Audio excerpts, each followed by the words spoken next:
वापस बता रही हूँ कि आज क्या है, अपना चैप्टर है शिरीष के फूल। ठीक है, शिरीष के जो फूल, ये चैप्टर है वो ललित निबंध है। यहाँ पर निबंधकार ने शिरीष के फूल के सौंदर्य, उसके महत्व और उसके स्वरूप पर प्रकाश डालते हुए विभिन्न सामाजिक विषयों पर रोचक टिप्पणी की है। ठीक है, तो शिरीष का फूल देखो ऐसा होता है। ठीक है, देखा इससे पहले आप लोगों ने कभी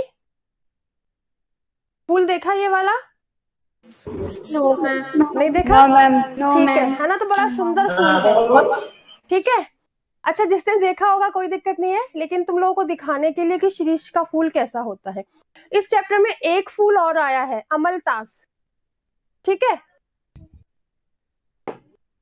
एक फूल और है अपना अमलतास, उसको देखते हैं एक बार। ये देखो, अमलतास का फूल ऐसा होता है। ये क्या होता है, ये तो हमने शायद देखा है, तो तुम लोगों ने देखा होगा। ये तो इनकी जो आयु जो है इनकी बहुत कम होती है, मुश्किल से 10-15 दिन के लिए फूल पर लदे रहते हैं, फिर सारे झड़ जाते हैं। और जो शिरीष का फूल है वो मतलब दीर्घजीवी होता है, वो लंबा जीवन जीता है, वो 3-4 महीने तक पेड़ पर डटा रहता है।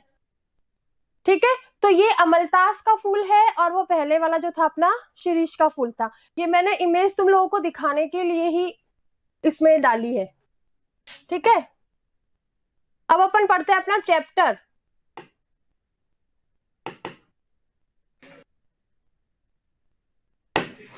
एक मिनट।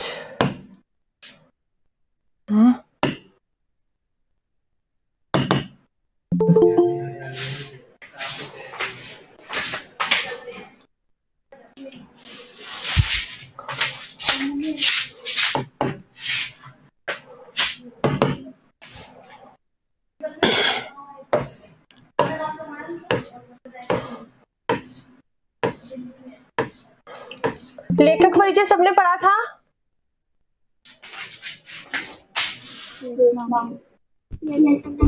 अच्छा, अब देखो, लेखक यहाँ पर कह रहा है कि जहां बैठ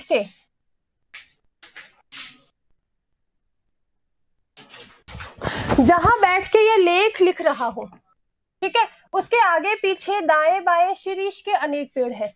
जहां पर बैठ के निबंध लिख रहा है, लेख लिख रहा है, उसके क्या है, आगे की तरफ, पीछे की तरफ, दाएं बाएं सब तरह का क्या है, शिरीष के बहुत सारे पेड़ हैं। जेठ की जलती धूप में जबकि धरित्री निर्धूम अग्निकुंड बनी हुई थी। जो गर्मी का महीना होता है बहुत भयंकर वाला, जिसको हम मतलब जून में आता है जेठ, ठीक है, उसमें धरित्री मतलब जो धरती है वो निर्धूम अग्निकुंड बनी हुई है, बिना धुएं के अग्निकुंड के समान तप रही है, जल रही है।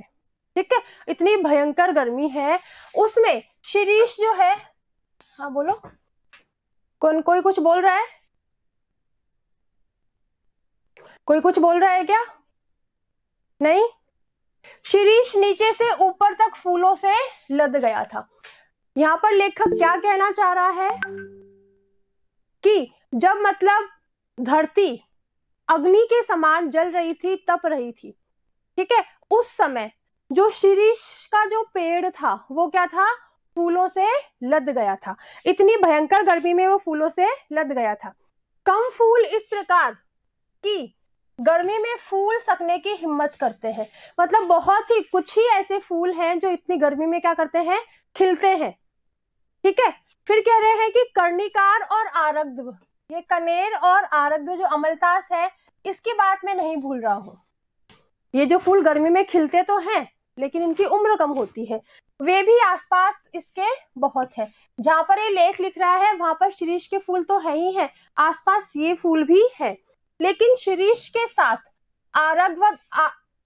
आरगवत की तुलना नहीं की जा सकती।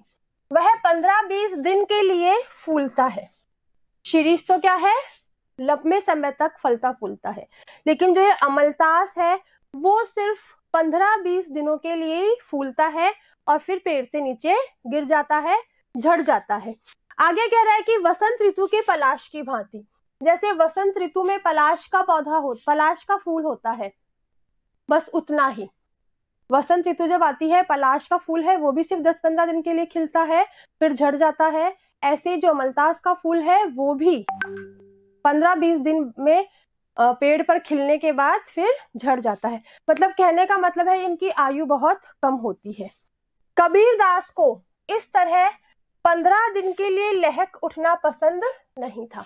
जो कबीरदास है संस्कृत साहित्य के महान कवि है, ठीक है, उन्होंने बहुत सारे महाकाव्य लिखे हैं। तो ये कह रहे हैं कि जो कबीरदास थे उनको सिर्फ 15 दिन के लिए महकना, अपनी खुशबू बिखेरना पसंद नहीं था। यह भी क्या कि 10 दिन फूले और फिर खंखड़ के खंखड़। ये कह रहे कि ये भी कोई बात है, सिर्फ 10 दिन आप खिले और फिर वापस खंखड़ मतलब ठूंठ हो गए। जिस पर ना कोई पत्ता है ना फूल है, खंखड़ मतलब ठूंठ, जानते हो ना। ठूंठ मतलब किसी भी सौंदर्य से रहित, किसी भी प्रकार के सौंदर्य से रहित, ना फूल ना पत्ते। तो कबीरदास को सिर्फ जो फूल 10-15 दिन के लिए खिलते हैं वो फूल उनको बिल्कुल भी पसंद नहीं है। वो कहते हैं कि ऐसा भी खिलना क्या है जो सिर्फ 10-15 दिन के लिए खिले और फिर वापस ठूंठ हो गए। फिर आगे कह रहे हैं कि 10 फूला फूली के खंखड़ भया पलास। दिन 10 दिन, ठीक है, जिस प्रकार 10 दिन पलाश का फूल है वो खिला और फिर वापस खंखड़ हो गया। फिर कह रहे हैं ऐसे दुमदारों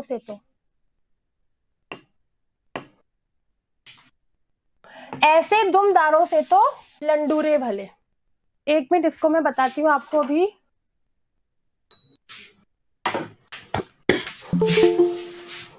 इसका मतलब क्या है?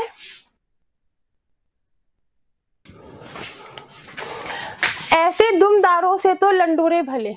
यहाँ पर कवि का कहना मतलब, कवि का ये कहना है कि एक पक्षी होते हैं दुमदार, ठीक है, जिनकी पूंछ बहुत सुंदर होती है, जिनकी पूंछ जो है बहुत सुंदर होती है, लेकिन वो सिर्फ क्षणजीवी होते हैं, वो सिर्फ पल भर के लिए जीते हैं।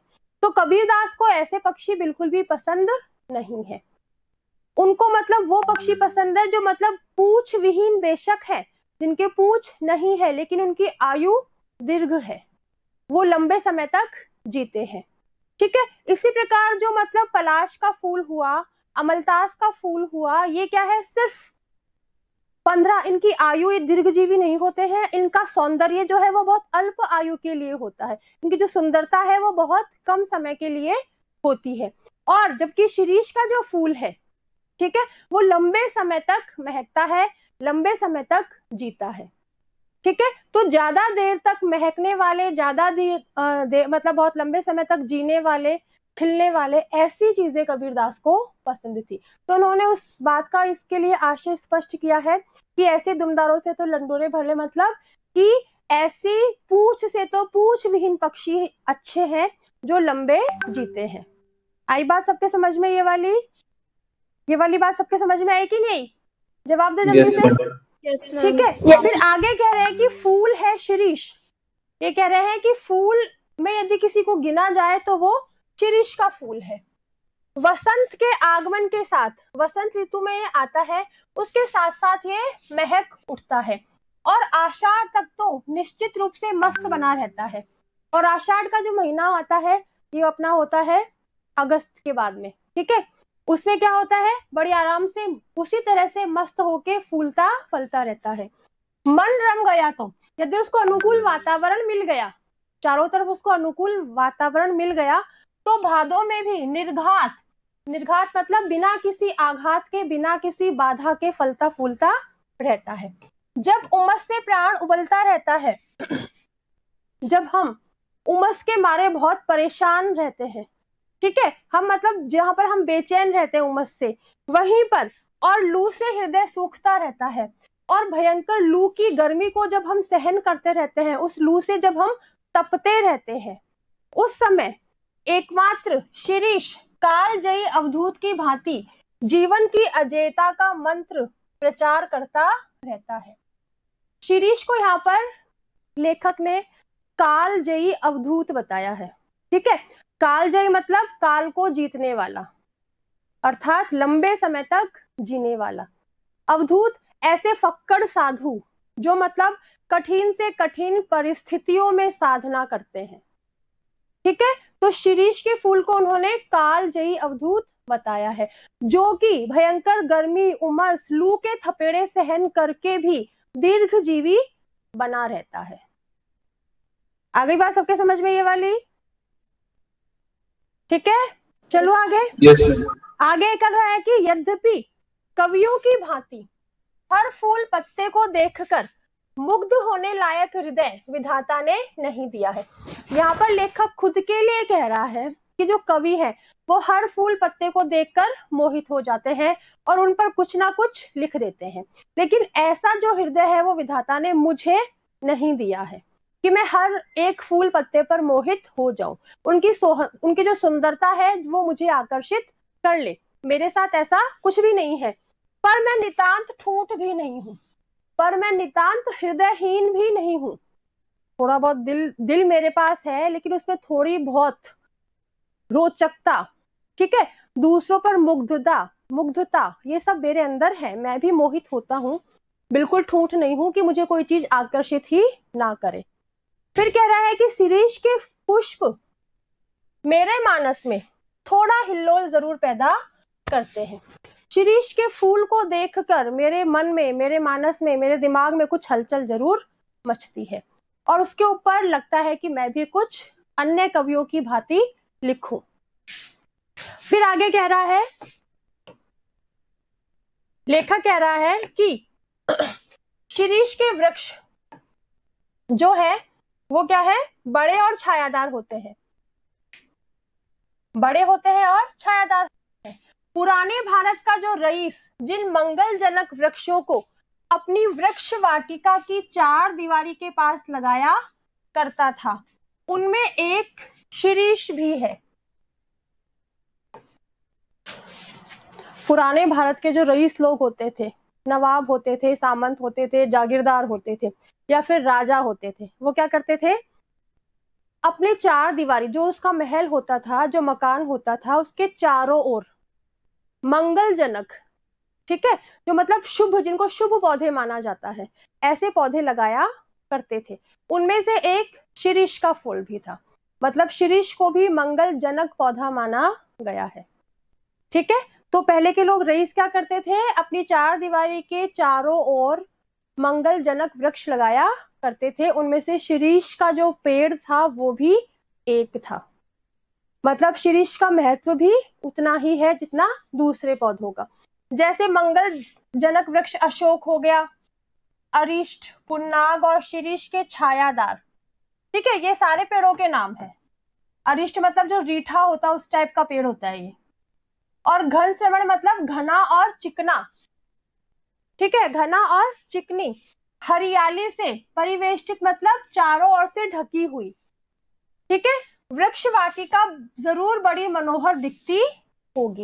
यहाँ पर लेखक कह रहा है कि सारे जो ये वृक्ष हैं ये सारे मंगलदायक है, मंगलजनक है, घने हैं, चिकने हैं, ठीक है, तो ऐसी और बिल्कुल हरे भरे रहते हैं। तो ऐसी हरियाली से जो वृक्ष वाटिका, जो पेड़ों की जो बगीची है, वो मतलब इन ऐसे चारों और पेड़ों से, ऐसे पेड़ों से चारों ओर से घिरी हुई है, तो वो वाटिका कितनी मनोहर दिखती होगी, कितनी सुंदर लगती होगी, यहाँ पर लेखक कह रहा है।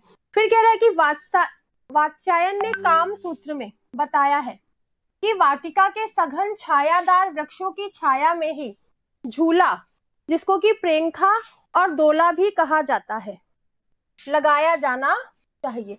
जो वात्स्यायन थे उन्होंने काम सूत्र लिखा, उसमें क्या लिखा उन्होंने कि ऐसी ही बगीची है उसमें क्या होना चाहिए, हमेशा छायादार चिकने वृक्ष ही लगाए जाने चाहिए और उन वृक्षों में झूला भी डाला जाना चाहिए, उन वृक्षों में झूले भी होने चाहिए। यद्यपि जो पुराने कवि है वो बकुल मतलब बबूल का जो पेड़ होता है उसमें ऐसी दोलाओं को लगा देखना चाहते थे। पुराने कवि थे वो चाहते थे कि बबूल का पेड़ जो है उसमें झूले लगने चाहिए, लेकिन पर शिरीष भी क्या बुरा है। लेखक कह रहा है कि शिरीष कौन सा बुरा वृक्ष है, सुंदर है, फूलों वाला है, हरा है, चिकना है, मंगलजनक है, तो इस पेड़ में क्यों नहीं झूले लगाए जाने चाहिए, जबकि बबूल में तो कांटे भी होते हैं।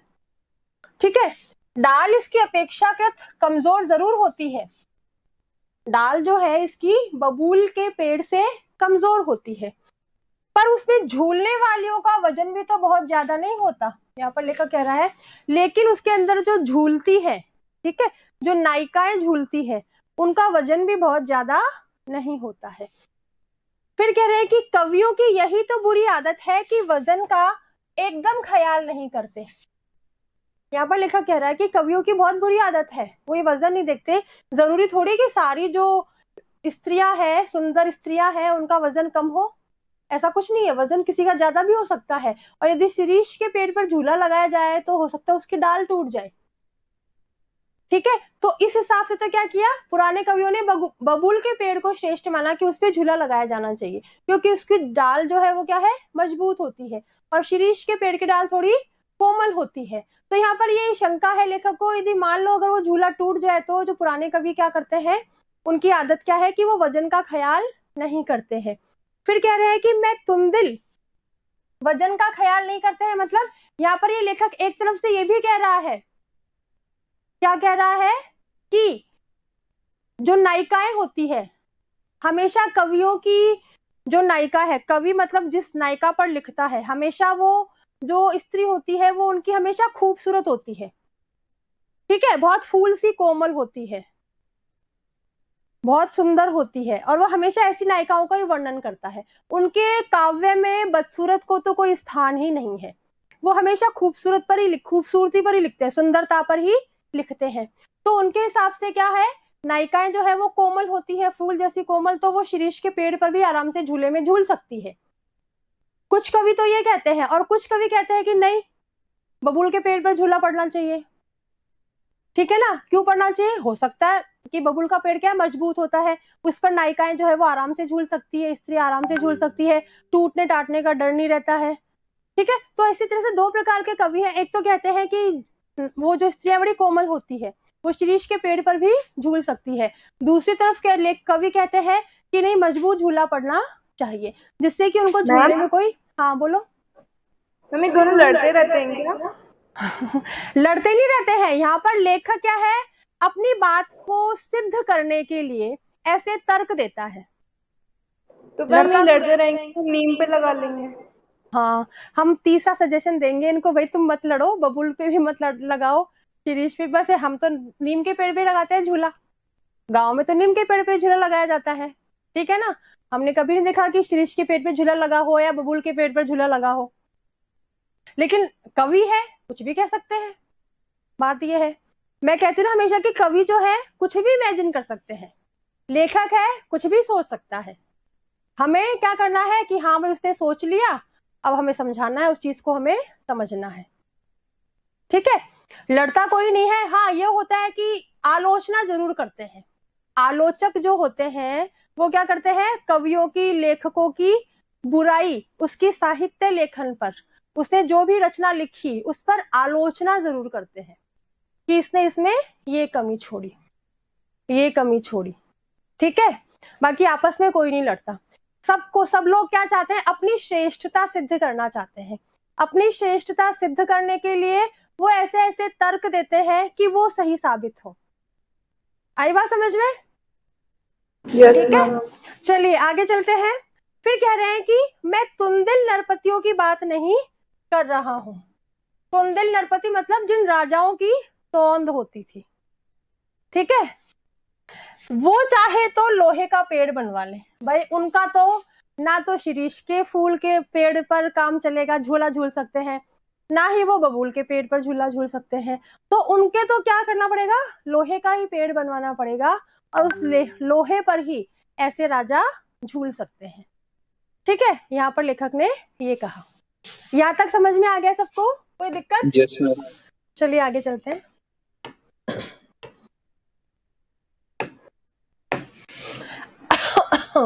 आगे लेखक कह रहा है कि शिरीष का जो फूल है वो संस्कृत साहित्य में बहुत कोमल माना गया है।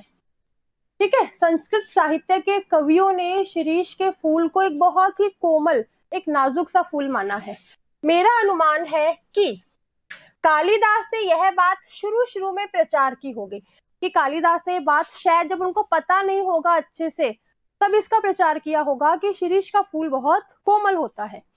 ठीक है, उनका इस पुष्प पर कुछ पक्षपात था, मतलब वो इस पुष्प को कुछ विशेष चाहते थे। फिर कह रहे हैं कि मेरा भी है। यहाँ पर लेखक क्या कह रहा है कि मैं भी शिरीष के फूल को चाहता हूँ, मुझे भी वो अच्छा लगता है। कालिदास को तो अच्छा लगता ही लगता है, मुझे भी अच्छा लगता है। कह गए हैं, कालिदास जी कह गए हैं कि शिरीष पुष्प केवल भौरों के पदों का कोमल दबाव सहन कर सकता है। कि शिरीष के फूल पर यदि भौरे बैठ जाए तो उसके जो कोमल से नाजुक से पैर होते हैं उसका दबाव तो फूल जो है वो सहन कर लेता है, वहां तक कोई दिक्कत नहीं है। पर पक्षियों का बिल्कुल भी दबाव सहन नहीं कर सकता। ठीक है, कि भौरों का दबाव तो सहन कर लेगा, उस फूल पर भौरे बैठे उसको तो वो सहन कर लेगा, लेकिन पक्षी यदि उस पर बैठ गए तो वो टूट जाएगा, उसके दबाव को वो सहन नहीं कर सकता। पदम सहित भ्रमरस्य पेलवम शिरीष पुष्पम न पुनः। ये जो हमने ऊपर लाइन पढ़ी है ये ही लिखी हुई है संस्कृत में। ठीक है, इसका हिंदी अर्थ ऊपर वाला ही है, पत त्रिनाम। अब मैं इतने बड़े कवि की बात का विरोध कैसे करूं? वो कह रहे हैं कि अब मैं एक मामूली सा लेखक, कालिदास इतने महान कवि, अगर उन्होंने बात लिख दी है तो मैं उनका विरोध नहीं कर सकता। सिर्फ विरोध करने की हिम्मत ना होती तो भी कुछ कम बुरा नहीं था। यदि मेरे अंदर इतनी हिम्मत नहीं होती, भाई मैं इतना साहसी नहीं होता कि मैं विरोध नहीं कर सकता हूँ, मुझ में शायद उनके जैसे कोई गुण नहीं है कि मैं उनका विरोध करूं, और मेरे अंदर हिम्मत नहीं होती, ऐसा नहीं है। लेखक के अंदर हिम्मत तो है विरोध करने की, लेकिन वो कह रहे हैं यहाँ तो इच्छा भी नहीं है, मेरी इच्छा ही नहीं है कि मैं कालिदास की इस बात का विरोध करूं। ऐसा नहीं है कि वो महान कवि है तो मैं उनका विरोध नहीं कर सकता, या उस विरोध करने की हिम्मत मेरे अंदर नहीं है, ऐसा कुछ भी नहीं है। या तो मेरी खुद की इच्छा ही नहीं है कि मैं इस बात का विरोध करूं। कौन सी बात का? कि जो शिरीष के फूल क्या कर सकते हैं, क्या कर सकते हैं? भंवरों के पैरों का वजन हाँ हाँ, भंवरों के पैरों का वजन तो सहन कर सकते हैं, पर पक्षियों के पैरों का वजन सहन नहीं कर सकते। पर पक्षियों के पैरों का वजन सहन नहीं कर सकते। ठीक है, इस बात का विरोध करने की लेखक की इच्छा ही नहीं है। फिर आगे कह रहे हैं कि खैर, हाँ बोलो। हम ये भी तो बॉडी स्विमिंग कर रहा है या कुछ सीधा बोल रही। क्या क्या क्या? बॉडी स्विमिंग कर रहा है ना ये कि मोटे लोग बैठ नहीं सकते, हाँ सुंदर कन्याएं, हाँ हाँ हाँ हाँ। कब कर सकते हैं अपन विरोध? कौन विरोध? वो एक बात कह रहा है, वो क्या लेखक यहाँ पर कह रहा है कि विरोध करने की हिम्मत मुझ में है। ठीक है ना, हिम्मत है मुझ में, लेकिन मैं विरोध करना ही नहीं चाहता इस बात का। क्या नहीं करना चाहता? वो कह रहे हैं कि भाई हाँ, वो उन्होंने कहा कि भाई इसके ऊपर शिरीष के फूलों पर क्या होना चाहिए, कौन होनी चाहिए? सुंदर नायिका झूलनी चाहिए। कवियों ने तो क्या कहा है? बकुल के पेड़ पर, बबूल के पेड़ पर। कुछ कवियों ने बबूल के पेड़ के लिए कहा, कुछ कवियों ने शिरीष के पेड़ के लिए कहा, झूला डालने के लिए। ठीक है ना, लेखक ने यहाँ पर दोनों बातें सामने लाई है कि जिसके ऊपर भी पेड़ पे झूला डालो वो ठीक है। दो कवियों के नाम, दो मतलब कवियों के बारे में बता दिया, दोनों अलग अलग के बारे में। लेकिन आगे क्या कह रहा है कि कालिदास ने ये बात कही। यहाँ पर किसी कवि का नाम नहीं दिया गया है हमको कि इस कवि ने ये बात कही, तो हम किसका नाम नहीं लगा सकते हैं यहाँ पर। हो सकता है लेखक ने अपने मन से भी बात कह दी हो ये। ठीक है ना, आई बात समझ में? ठीक है, यहीं पर लेखक ने ये कहा है, आगे ये भी कह रहा है कि कालिदास ने आगे यह कहा, आगे कालिदास का नाम लेकर उन्होंने कहा है कि कालिदास ने ये कहा है शिरीष के फूल के बारे में कि जो शिरीष का फूल है, ठीक है, वो क्या करता है? भंवरों के कोमल पैरों का दबाव तो सहन कर सकता है, लेकिन पक्षियों के पैरों का नहीं। और झूला है वो फूलों पर नहीं डाला जाता, वो तो शिरीष के पेड़ की डालियों पर डाला जाएगा।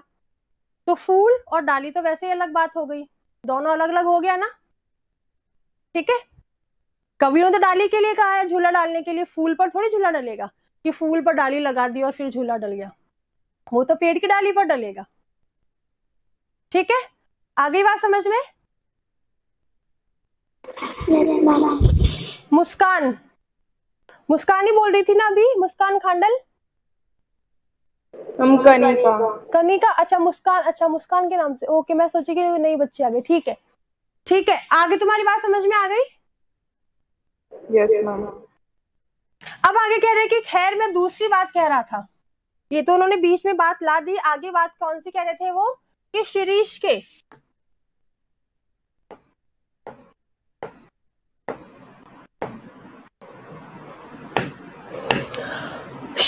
फूलों की कोमलता देखकर, परवर्ती मतलब बाद के कवि, जो बाद के कवि थे, ठीक है, कालिदास के बाद के कवियों, उन्होंने समझा कि उसका सब कुछ कोमल है। कालिदास के बाद के कवि जो हुए, उन्होंने क्या समझा कि शिरीष की हर एक चीज कोमल है, ठीक है। यह भूल है, लेकिन लेखक यहाँ पर कह रहा है कि ये बहुत बड़ी भूल है, ऐसा कुछ भी नहीं है। इसके जो फल हैं वो इतने मजबूत होते हैं कि नए फूलों के निकल आने पर भी स्थान नहीं छोड़ते। इस शिरीष के फूल पे जो फल आएंगे वो इतने मजबूत होते हैं कि पीछे से नए फूल खिल रहे हैं लेकिन फिर भी वो अपना स्थान नहीं छोड़ते। जब तक नए फल पत्ते मिलकर, जब तक सारे, जब दूसरे नए पत्ते आ जाए, ये सब मिलकर उसको धक्का देकर बाहर नहीं कर देते, तब तक वे जो पुराने फल है उस पर, पेड़ पर डटे रहते हैं। वसंत के आगमन के समय जब सारी वनस्थली, सारा जो वन का भाग है वो पुष्प पत्र से मरमरित, मरमरित मतलब जो पत्ते हैं होते हैं उनकी खड़खड़ाहट और सरसराहट की ध्वनि से युक्त जो आवाज होती है, ठीक है, होती रहती है। मतलब जो पुष्प पत्र से क्या होती है, वनस्थली क्या होती है, वसंत का जब आगमन होता है तो जो वन का जो भाग है वो नए नए पुष्पों के आने से, पत्तों के खिलने से खड़खड़ाहट होती है, उसमें सरसराहट होती है, ऐसी आवाजें आती रहती है। लेकिन शिरीष के पुराने जो फल हैं वो बुरी तरह से खड़खड़ाते रहते हैं, वो वहीं पर ही खड़खड़ाते रहते हैं। नए फल और फूल पत्ते उस पेड़ पर आना चाहते हैं, लेकिन शिरीष के जो पुराने फल हैं वो वही जगह, उसी जगह पर डटे रहना चाहते हैं। वो किसी भी हालत में अपना स्थान नहीं छोड़ना चाहते, जब तक कि सब लोग, ये सब लोग कौन, नए पत्ते फूल उसको धक्का मारकर बाहर नहीं निकाल देते। मुझे इनको देखकर उन नेताओं की बात याद आती है जो किसी प्रकार जमाने का रुख नहीं पहचानते और जब तक नई पौध के लोग उन्हें धक्का मारकर निकाल नहीं देते तब तक जमे रहते हैं। अब शिरीष के फूल के माध्यम से लेखक यहाँ पर कहना चाह रहा है कि ऐसे ही शिरीष के पुराने फलों को देखकर मुझे ऐसे राजनेताओं की याद आती है जो कि 80 साल के हो जाते हैं, बूढ़े हो जाते हैं, लेकिन किसी भी कीमत पर कुर्सी नहीं छोड़ना चाहते। उनको पता है, वो नए जमाने का रुख पहचानते ही नहीं, वो ये नहीं जानते कि नए नए लोग आ रहे हैं, नई सोच के साथ आ रहे हैं, नए जोश, नए उत्साह के साथ आ रहे हैं। हो सकता है देश का हमसे ज्यादा भला करेंगे, हमसे ज्यादा उसके बारे में सोचेंगे, ठीक है। लेकिन वो पुराने जो राजनेता है वो क्या करते हैं, वो किसी भी तरीके से अपनी कुर्सी पर जमे रहना चाहते हैं, किसी भी हालत में अपनी गद्दी नहीं छोड़ना चाहते। ऐसे ही ये शिरीष के पुराने फल हैं। तो शिरीष के पुराने फलों के माध्यम से लेखक ने पुराने राजनेताओं पर व्यंग किया है। आ गई बात सबको समझ में यहाँ तक? ठीक है। yes, आगे कह रहा है लेखक कि मैं सोचता हूं कि पुराने की यह अधिकार लिप्सा क्यों नहीं समय रहते सावधान हो जाती। जो पुराने लोग हैं, अधिकार लिप्सा मतलब अपना अधिकार रखने की चाहत, अधिकार रखने की इच्छा, ठीक है, ये क्यों नहीं, ये अपने अधिकार को जैसे जैसे पुराने होते जाएं तो वो नए लोगों को मौका क्यों नहीं देते, ये अपने अधिकार को हमेशा क्यों रखना चाहते हैं, ठीक है। और ये सावधान क्यों नहीं हो जाते कि भाई अब नए लोग आ रहे हैं, वो किसी तरह से अपना हक हमसे लेंगे, हम पुराने हो चुके हैं, अब हमें नए लोगों को मौका देना चाहिए। तो इस बात के लिए लोग पहले से सावधान क्यों नहीं हो जाते। जरा और मृत्यु, बुढ़ापा और मृत्यु, ये दोनों ही जगत के बहुत ही परिचित और बहुत ही प्रामाणिक सत्य है। बुढ़ापा भी सबका आएगा और मृत्यु भी सबकी होगी, ये बिल्कुल सही बात है, 100% ये सही बात है। अति परिचित इस बात को सब लोग जानते हैं कि हमारा बुढ़ापा भी आएगा और हम एक दिन मरेंगे भी। फिर कह रहा लेखक, तुलसीदास ने अफसोस के साथ इनकी सच्चाई पर मुहर लगाई थी। तुलसीदास को ये बात स्वीकार करते हुए थोड़ा अफसोस हुआ था कि हाँ, एक दिन जो भी इस दुनिया में आया है वो नष्ट होगा। धरा को प्रमाण यही, तुलसी जो फरा सो झरा, जो बरा सो बुताना। इसका मतलब क्या है कि इस पृथ्वी का पृथ्वी का जो है ये सत्य है, अटल सत्य है कि जो तुलसी जो फरा सो झरा, जो जरा सो बुताना, मतलब जो इस दुनिया में आएगा वो एक दिन अवश्य नष्ट होगा। ठीक है, मैं शिरीष के फूलों को देखकर कहता हूं कि क्यों नहीं फलते ही समझ लेते बाबा की झड़ना निश्चित है। जब ये फूल फलते हैं, फल जाते हैं, इनके ऊपर फल आ जाते हैं, तो इनको ये सोच लेना चाहिए कि हम एक दिन इस डाल से हमें नीचे गिरना ही है, हमें झड़ना ही है। ये क्यों नहीं समझ लेते? सुनता कौन है, लेकिन आजकल कौन सुनता है। महाकाल देवता सपासप कोड़े चला रहे हैं। महाकाल देवता मतलब यमराज जो है वो सपासप मृत्यु के कोड़े चला रहे हैं। सपासप मतलब फटाफट। आज क्या है, निरंतर लगातार मनुष्य मौत की गोद में सो रहे हैं। ठीक है, किसी भी कारण से असमय किसी की मौत हो जाती है, बीमारी से हो जाती है, अचानक हो जाती है, कुछ भी करके आज बहुत ज्यादा लोग मरते जा रहे हैं। जीर्ण और दुर्बल झड़ रहे हैं, जो कमजोर है, जो दुर्बल है वो गिर रहे हैं। जिनमें प्राण कण थोड़ा भी ऊर्ध्वमुखी है, ऊर्ध्वमुखी मतलब प्रगति की ओर है। ठीक है, जो मतलब थोड़ा भी जिनके अंदर जीने की शक्ति है, जिनके अंदर जीने की शक्ति है वो टिक जाते हैं, वो थोड़ा लंबे समय तक जी जाते हैं। दुरंत प्राणधारा, दुरंत प्राणधारा मतलब विनाश न होने वाली, जिसका नाश ना हो, जो नष्ट ना हो, ऐसी प्राणधारा, ऐसा जीवन और सर्वव्यापक कालाग्नि का निरंतर संघर्ष चल रहा है। और जो कालाग्नि है यानी कि मृत्यु, काल की अग्नि मतलब मृत्यु, इन दोनों का जो संघर्ष है आपस में चल रहा है। मौत तो कहती है कि मैं एक दिन आऊंगी, ठीक है, लेकिन जो लोग चाहते हैं कि नहीं हम तो हमेशा ही जीवित रहेंगे, हम तो ऐसे ऐसे उपाय करते हैं कि हम ये भी कर ले, हम वो भी कर ले और हमारी मृत्यु देर से हो।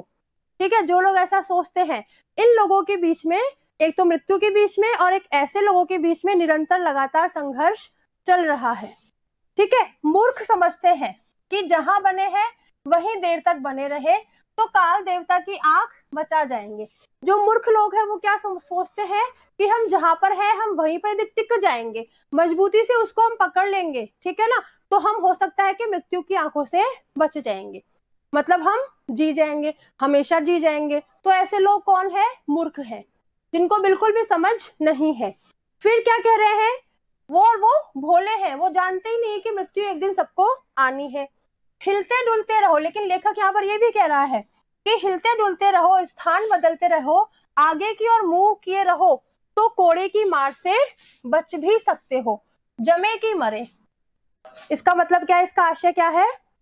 लेखक कह रहा है कि हिलते डुलते रहो, हमेशा चलते रहो, एक जगह से स्थान बदलते रहो, अपना जो स्थान है वो बदलते रहो, एक जगह को छोड़ो और दूसरी जगह जाओ, आगे की ओर मुंह किए रहो और हमेशा आगे की ओर बढ़ते रहो, तो शायद, ठीक है, तो शायद कोड़े की मार से बच भी सकते हो, तो शायद मृत्यु से थोड़े समय के लिए बच सकते हो, मतलब थोड़ा लंबा जीवन जी सकते हो, जमे की मरे। लेकिन यदि आप लोग एक जगह टिक कर बैठ गए, एक जगह जम गए, तो मरना निश्चित है।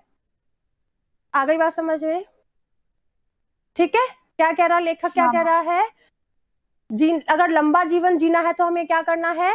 स्थान बदलते रहना है, चलते रहना है, आगे की ओर बढ़ते रहना है, तो हम थोड़े लंबे समय तक टिक जाएंगे। यदि जम गए, यदि एक जगह ही बैठ गए, तो हमारा मरना निश्चित है। ठीक है, कोई दिक्कत यहाँ पर किसी को? कोई दिक्कत यहाँ तक किसी को भी कोई दिक्कत?